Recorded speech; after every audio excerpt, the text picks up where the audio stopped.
उनका उन्नयन हुआ है पूर्ण आंगनबाड़ी केंद्रों में। तो जो मिनी आंगनबाड़ी केंद्र होते हैं वहाँ पर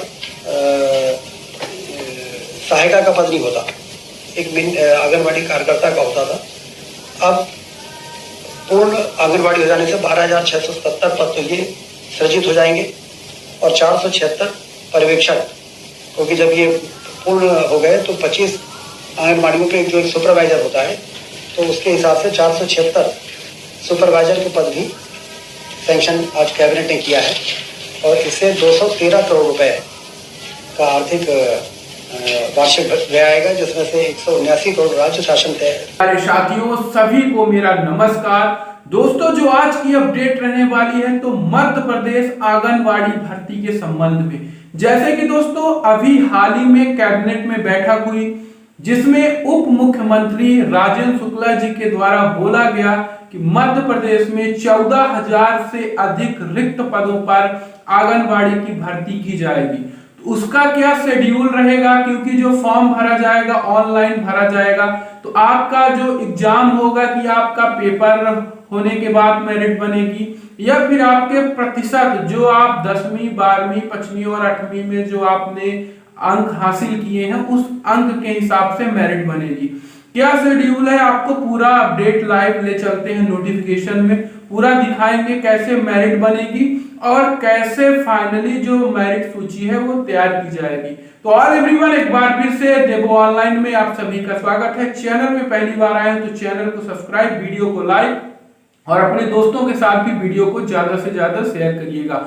उसके अलावा दोस्तों, आप लोगों के से मैं कहता रहता हूं, किसी भी भर्ती का नोटिफिकेशन, करंट अफेयर्स, ये सारी चीजें पाने के लिए वीडियो के डिस्क्रिप्शन लिंक के नीचे टेलीग्राम चैनल का लिंक मेंशन किया हूं, आप टेलीग्राम चैनल पे जाइए, वहां से आपको लेटेस्ट अपडेट, भर्ती का नोटिफिकेशन, सारी चीजें मिलती रहेगी।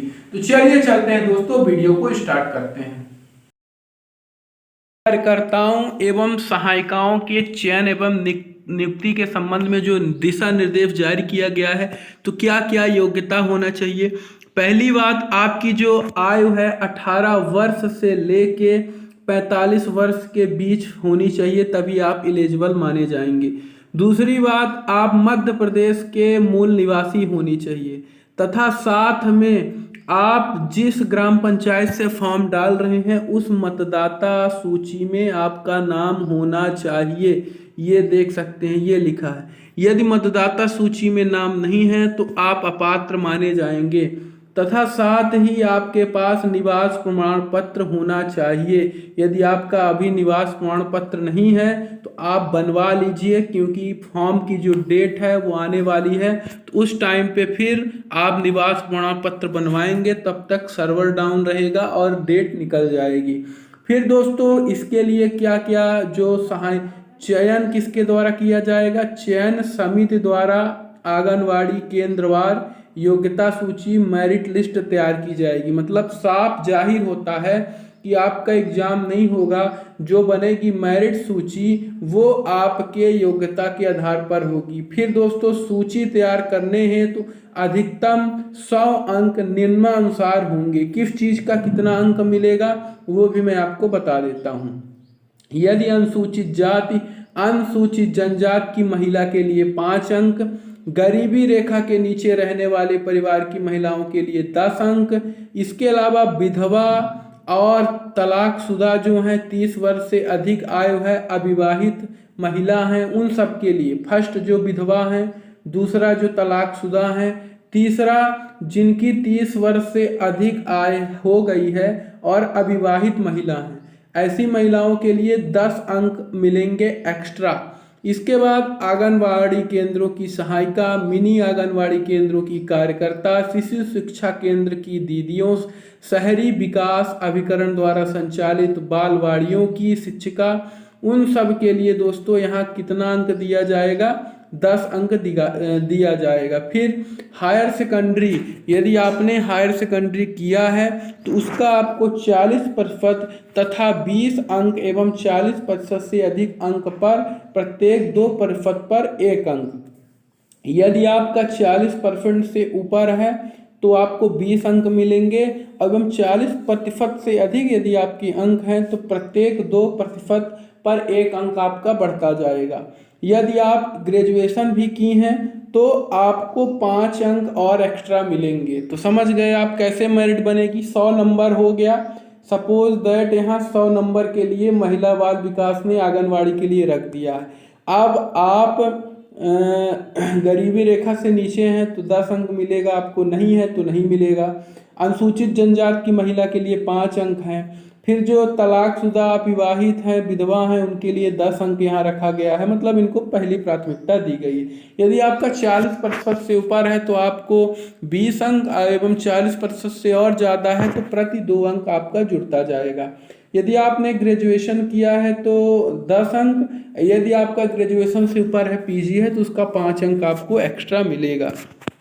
कुछ इस तरीके से दोस्तों आपकी जो क्या होगी, मेरिट बनाई जाएगी। आंगनवाड़ी केंद्रों की सहायिका, मिनी आंगनवाड़ी केंद्रों की कार्यकर्ता, शिशु शिक्षा केंद्र की दीदियों के लिए कुछ इस तरीके से। फिर यहाँ एक और जो नोटिस ये जारी हुई है, इसमें क्या लिखा है, 2 या 2 से अधिक आवेदकों के समान अंक प्राप्त होने पर अधिक आयु की महिला को चयन में प्राथमिकता दी जाएगी। सपोज दैट आपकी 20 वर्ष आयु है, 20 वालों का तो हमारे हिसाब से अभी तो ग्रेजुएशन ही नहीं हुआ होगा। सपोज दैट आपकी 28 वर्ष आयु है, अब किसी की 30 वर्ष आयु है, अब दोनों का सेम है, इक्वल हो रहा है, दोनों लोग सिलेक्शन के पात्र माने गए किसी ग्राम पंचायत से, तो यहाँ जिसकी एज 30 वर्ष है उसे पहले प्राथमिकता दी जाएगी, मतलब उसी का चयन होगा। जिसकी एज कम है 28 वर्ष वाले को बाहर कर दिया जाएगा, क्योंकि जिसकी एज ज़्यादा है उसके लिए लास्ट चांस है, और जिसकी एज कम है तो फिर भर्ती आएगी, फिर फॉर्म भरेगा, फिर मौका उसके लिए बनेगा।